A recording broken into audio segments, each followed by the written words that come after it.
I came actually in 1967 as a boarded general surgeon from the Army, and just in time to get here for the riots.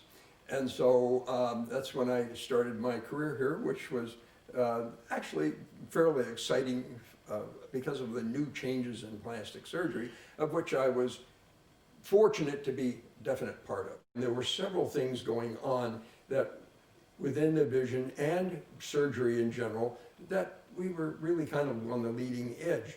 One was microsurgery, and I remember when we did our first microsurgery presentation, it was on a rat, and it was in grand rounds, surgical grand rounds, which persists today when we now have, instead of one microscope to teach everybody, they must have a dozen or so microscopes, a microsurgery lab in the basement.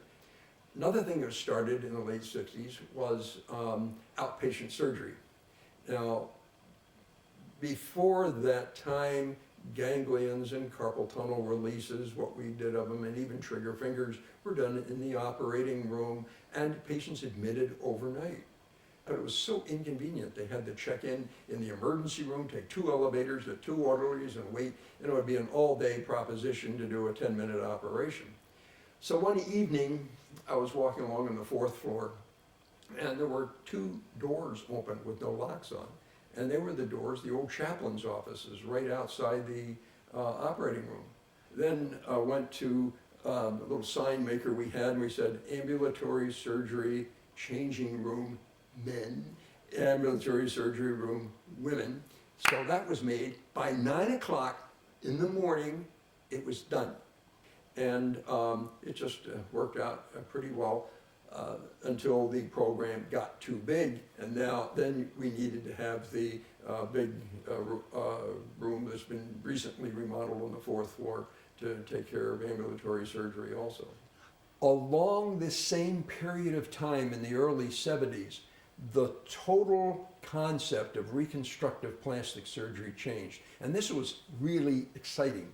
This was myocutaneous flaps and muscle flaps and identification of arteries that had names but nobody gave a hoot before because nobody used them. But once this whole concept that you could move tissue around on these vascular pedicles came along, that was great, because before that there were many operations. You had delay procedures so that you could use random blood supply, but once you figured out how to do this, this was converted operations that used to take as many as 10 procedures, do them in one. Changes continue today with minimal access surgery, especially when I started to do the percutaneous release of trigger fingers using a needle. And the 16-gauge needle has been used for quite a few things. What's really neat is that we shot an interview with a patient that's going to have a trigger finger release, and that we use for patient education now. So we have now are expanding that concept using multimedia, if you will, rather than just words, so they really understand what's going on. In plastic surgery, several plastic surgeons, I don't even know whether they still operate, but they really are traveling around the country as little Johnny Appleseed, only the Johnny Wide Awake surgery, and they talk and they're invited, and so we've been doing it for 30 years here without thinking about it. The legendary names that I worked under were Dr. Ponca, Brock Brush, John Wiley, Melvin Block, and that crew. They were actually the 2nd generation coming into Henry Ford Hospital. So that was a real privilege to work with those titans of surgery.